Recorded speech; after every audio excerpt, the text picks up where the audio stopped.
Good afternoon, everybody. This is Scott Roberts from Explore Scientific, and you're watching the OpenGOTO Community Live. This is episode number 3. So we're batting 1,000 so far and keeping this program going.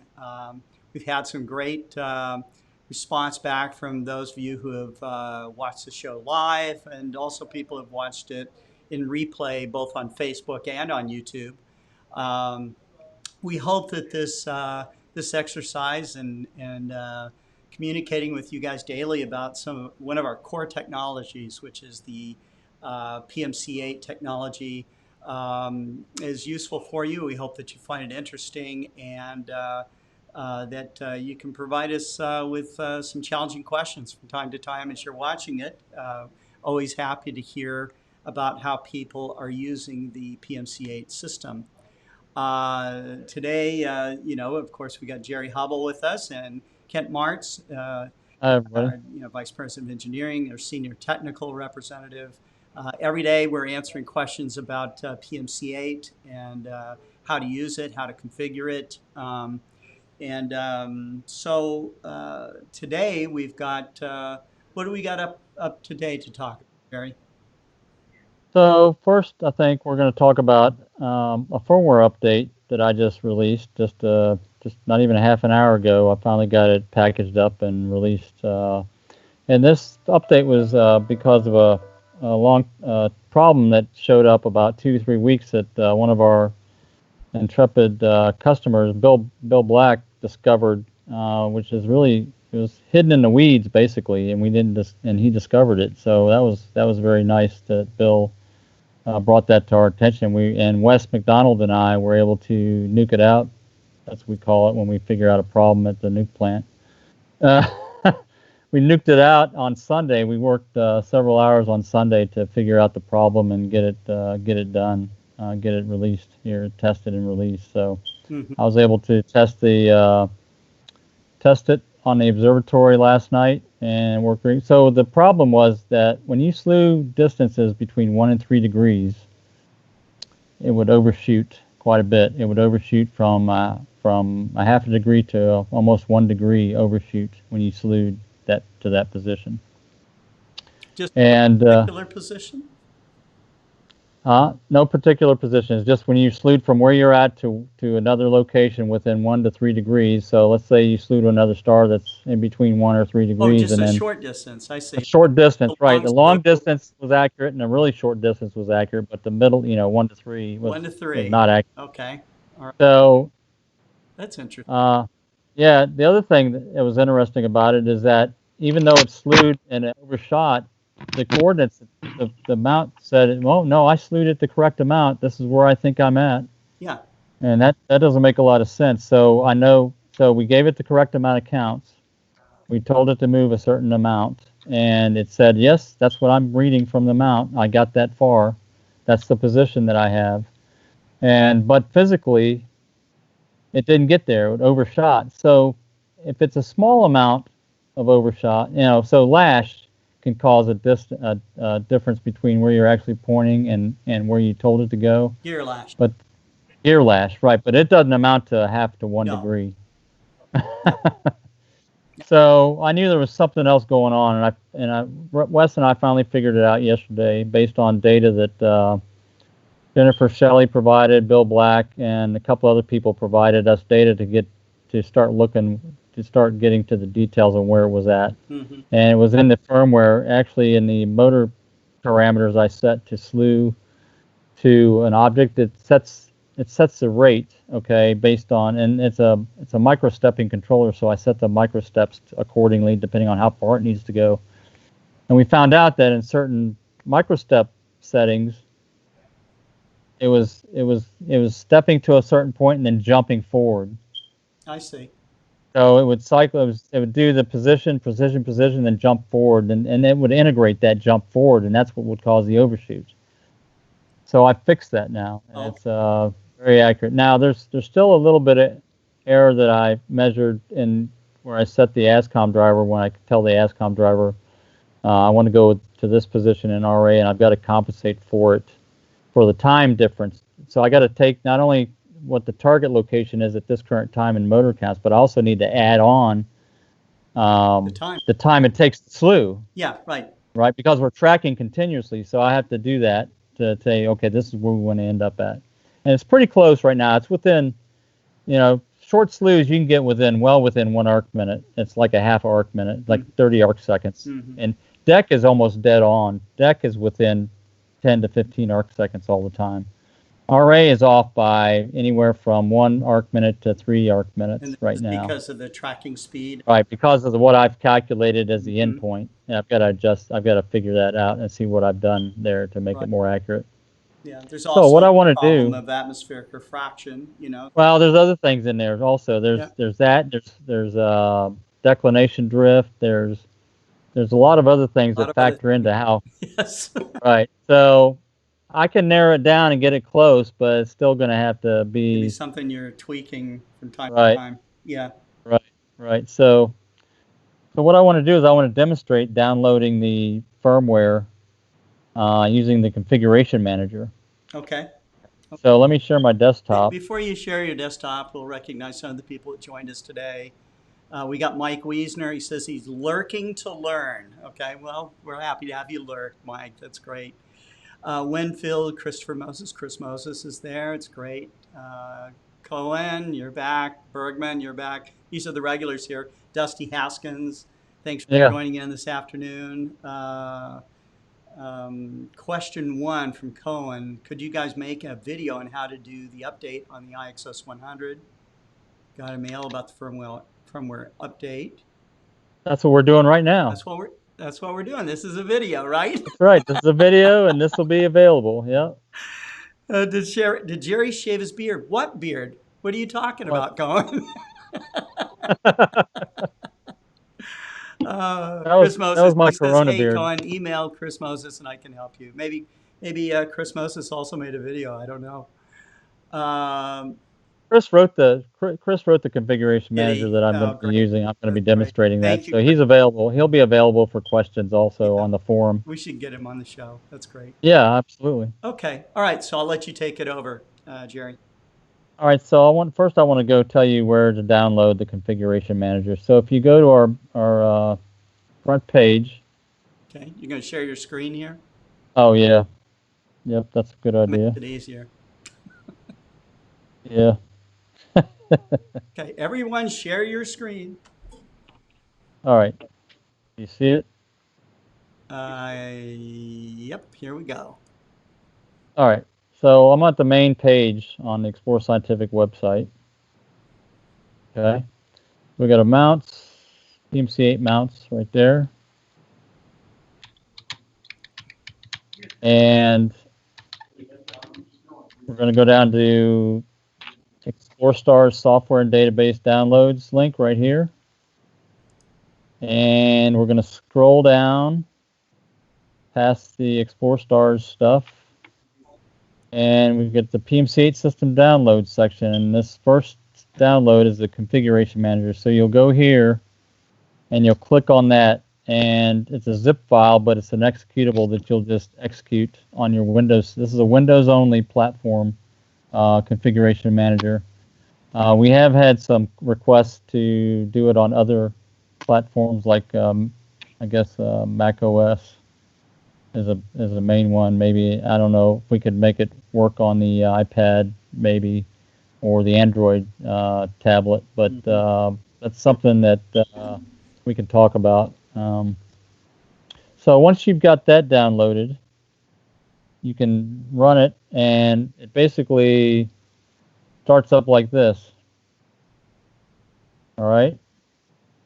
And what you'll do for firmware downloads, you can bypass all this stuff for doing the switch. This is a utility that's used to switch the communications port and do a lot of things. But what I want you to do is just to go directly to the firmware tab. All right. And what you'll do is, it's already got the location of the firmware on our server, and you'll hit download, and it'll update this list of firmware over here. Okay. This is very nice, Chris Moses. Yeah. Nice platform. So one of the things you want to do very first thing you want to do after you hit download is hit view README. Read this. Read this, because Always this will tell you. This. Will tell you what is in the firmware release. Yeah. So, and it's ordered by the type of mount. So the first one I've listed here is the iXOS 100. Then you'll scroll down, and you'll see Exos 2. And hey, Jerry, step back and show the watchdog enabled and disabled. What's that? Show the watchdog files. The difference. Files. Oh, right here on the like on the Exos 2. Correct.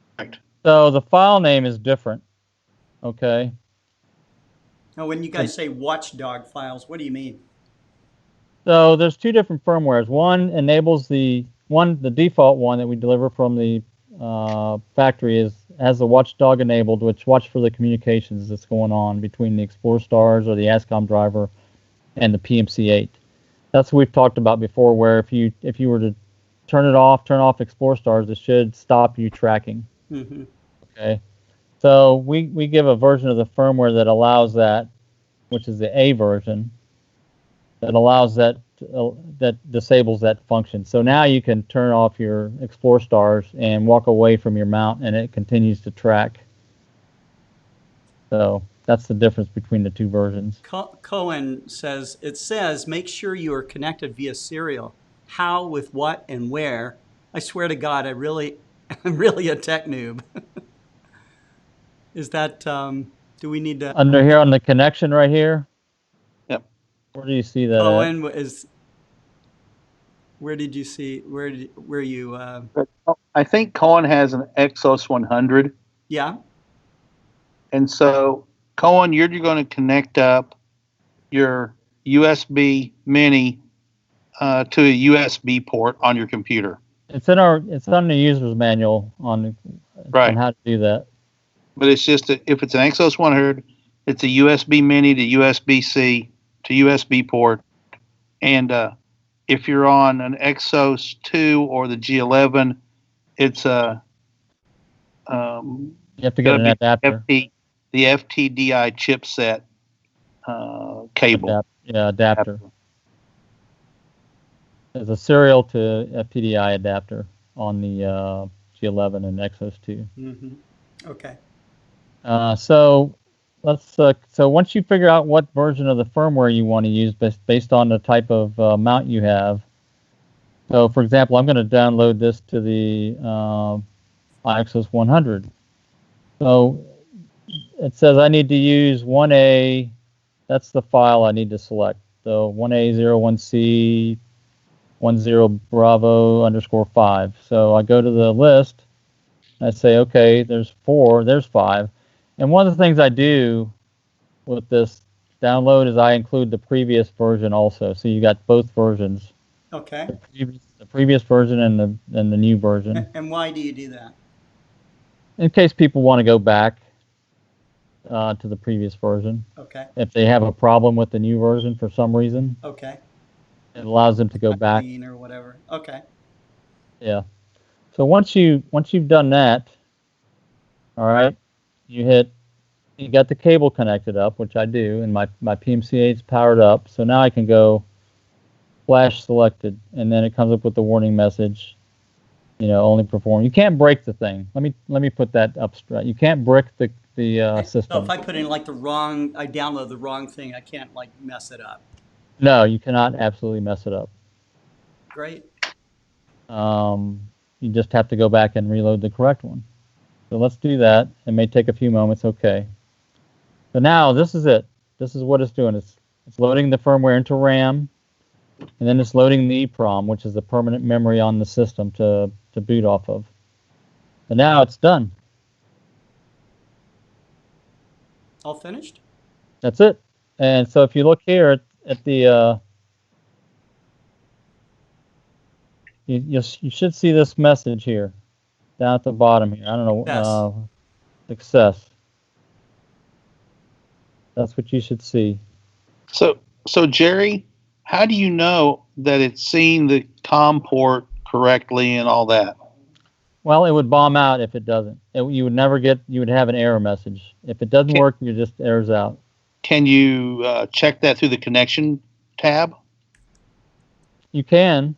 I mean, but it doesn't matter because either have a connection or not, and it knows to use that connection. It goes out and discovers it on its own. You don't have to. Let's unplug it real quick and see what happens to show Colin what's going to happen. All right.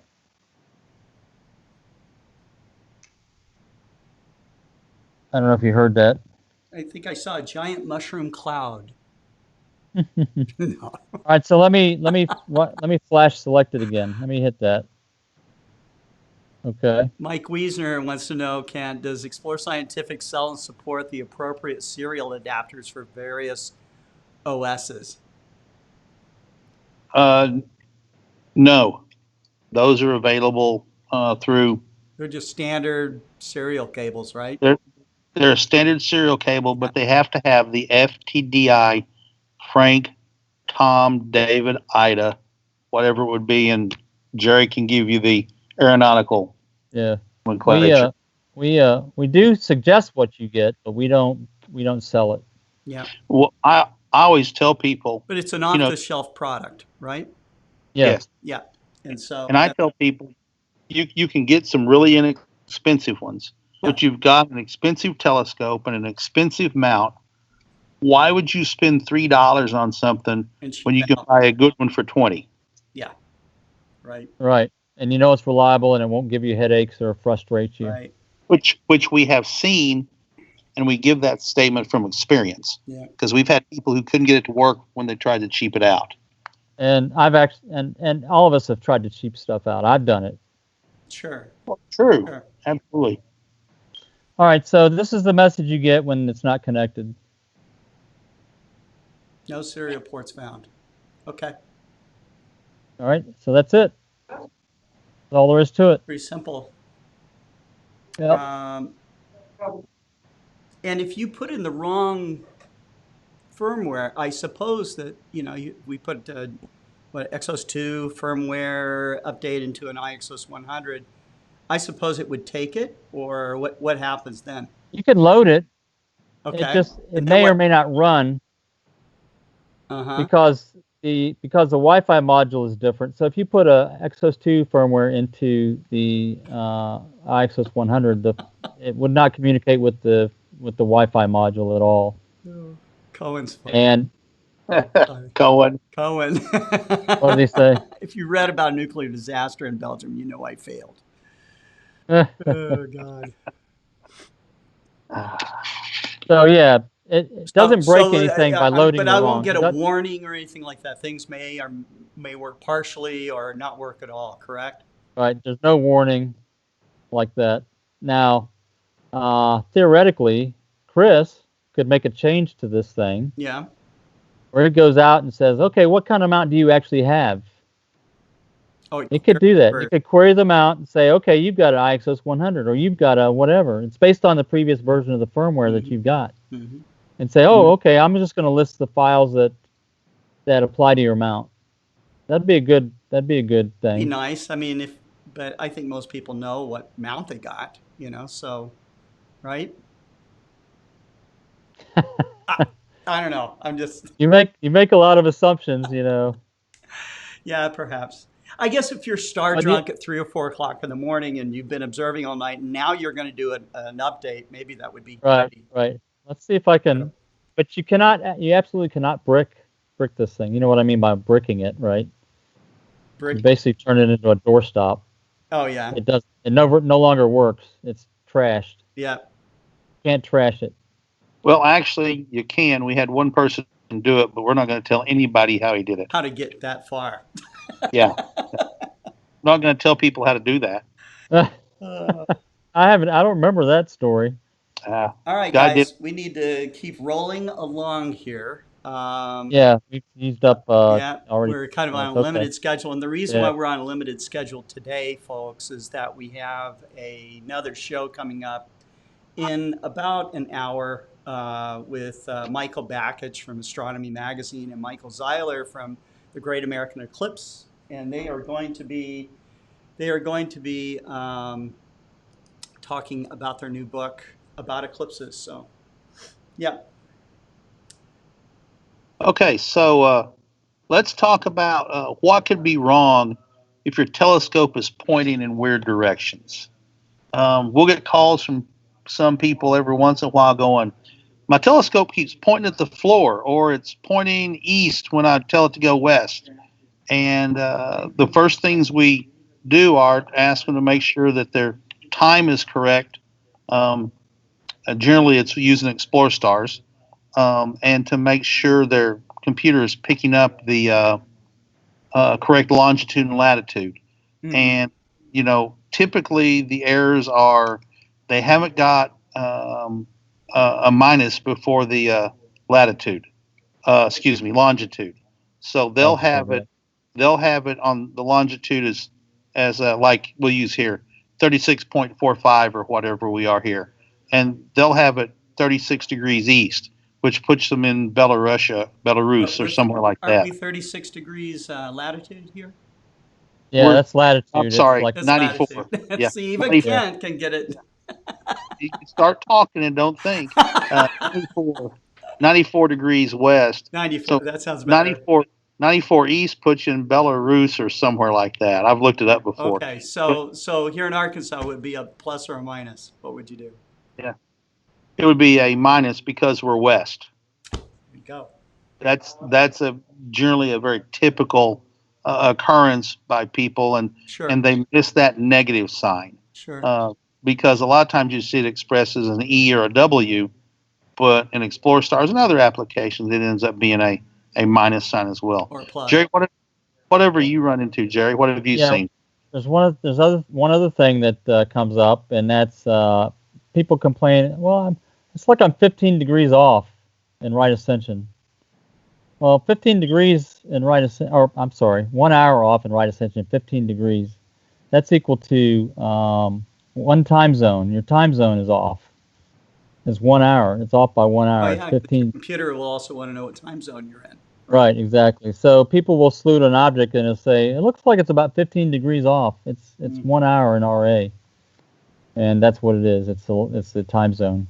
I see a lot of, I mean, if I just walk around an office and I just look at computers, it's not uncommon to see the time wrong on a computer, and unless for some reason you're doing something that is making that time really, really critical, you're probably never going to change it, And some people, admittedly, don't even know how to, so,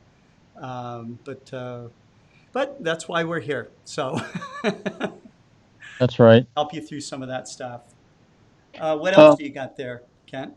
Well, I will tell this quick story. One time he kept saying it was, and I finally had him send me a picture because after a certain point, pictures are worth a lot of discussion.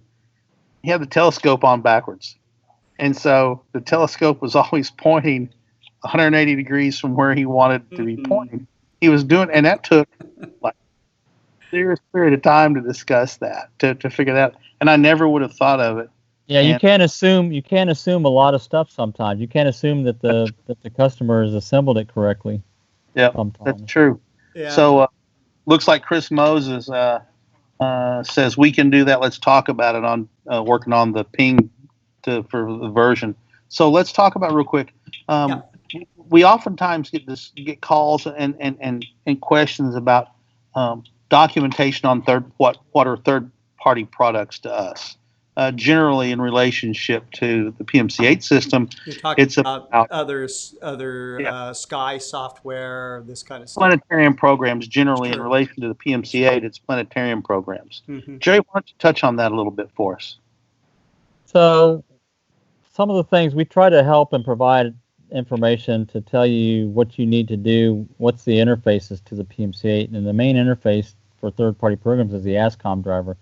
So we give you fairly detailed instructions, and we can talk to you if you call up to tell you exactly what to do to connect up your Ascom driver. And that'll be another video in the future. We'll do a little lesson like we just did, that 5 or 10 minute thing to show you what the Ascom driver is, how it works, and stuff like that. But that's the interface for all these third-party programs. So we support our Ascom driver, and we make sure you understand how to use it. But it's up to the user, the customer, to learn about the application that he wants to use with the PMC-8. And any Ascom compliant client program application can use the PMC-8. And so we rely on the customers to go out and discover that for themselves, and to talk to the forums that are available on all these other company forums to learn about the application. And the nice thing about the Ascom driver is it's got a standard interface to connect to the PMC-8. It's the same for any mount, and you'll see that in all the different programs. It's the same. It's called the Ascom Chooser, where you choose what you want to connect to. Mm-hmm. Can you show us that real quick, Jerry? Yeah. So let me share my desktop again. All right. Can you see me? Yep. You see? You can probably take the Skype window off. Yeah. All right. So I've got the path down here. All right. So What's POTH, Jerry? path is I don't want to get trail off, but the path is a hub that allows you to connect multiple clients to the PMC-8, and they'll all share communications. It's like a dispatcher. So you get to it by clicking the down arrow on Ascom and open the folder and scrolling down to POTH scope-dome control, I think is what it says. Right. So I'm just using that to demonstrate how you connect to the Ascom. So you'll get the Ascom telescope chooser. This is what you'll see in all the different programs, and then you'll be able to go select whatever mount you want. And I've got a bunch of them. You won't see that many in your list, I guarantee it. So then you pop up the properties, okay, and it'll come. This is our configuration screen for the Ascom driver, Mm-hmm. and it allows you to select the mount. It also, on this top level, it allows you to connect what tracking rate you want to have, and then also what the communications port is, or if you're going to use wireless. So there's a radio button here that allows you to select either serial or wireless, and then also your site data. This is our default Explore Scientific headquarters site data that you see in there, and then there's some options to select for pulse guiding, and then also a couple other things that's advanced. So the main things you're going to want to do is do this top stuff, select your mount, and select which rate, which is typically sidereal, and then you want to connect whether wireless or serial. And and then make sure your site data is correct, and that's pretty much it. That's the way it is for every client. Hey, Jerry, does that pull site data from the computer network? Or how does that generate? No, you manually put that stuff in. Which is, people forget that. You'd be surprised. Yeah. So again, look, if you see here, there's a minus sign, and I don't know if you can see it in the longitude. You can see it. So, okay. So that's all there is to that. Okay. Well, And Jerry, down there in the left hand is the POTH hand controller, right? Yeah. Yep. Scott, can you go back to that for a second? I stopped sharing my desktop. Okay. No big deal. Yeah. I just spotted it and thought it'd be worth talking about. Yeah. We're running out of time. We are running out of time. Guys, I'm sorry. It goes fast. Like that, so. Hey, Catherine All joined us. If you didn't notice, Catherine's with us today. Oh, that's great, Catherine. Thanks for joining today. Anyhow, we hope that you guys are getting something out of this. Let us know. You can send suggestions over to service at Explore Scientific if you have ideas for the show, stuff you'd like for us to cover. I think that we probably should do a series of videos for rank beginners getting started. People have never owned a mount before, never owned a telescope before, and start getting into the system. And other shows I can think of is the whole the ecosystem of the PMC-8, because it's quite large and Yes. very flexible. And That's the power of it. So I kind of think it's almost too flexible because you give people too many choices. They don't know what to do. So we have to tell them what do you want to do? You have to say, what's your use case? How do you want to use it? You can give them some tracks, okay? Yeah, we need to say, this You is can how you run use off it. This is the right. trail here if you want to, and maybe you come up with something that's really cool, or you create something really cool. But yeah, we can give them some basic tracks to run on and to build success, right off the top. So, anyways, Jerry and Ken, thanks for spending time this evening. And, again, we have in 1 hour, we have this show coming up with Michael Bakich and Michael Zeiler about the Atlas of Solar Eclipses 2020 to 2045. So that's quite a canon of eclipses there. And you'll love the maps in there. And I think you'll love the story of how they created this. So we'll see you in a little while. And take care, everyone. See everybody on Tuesday. Bye. Take care.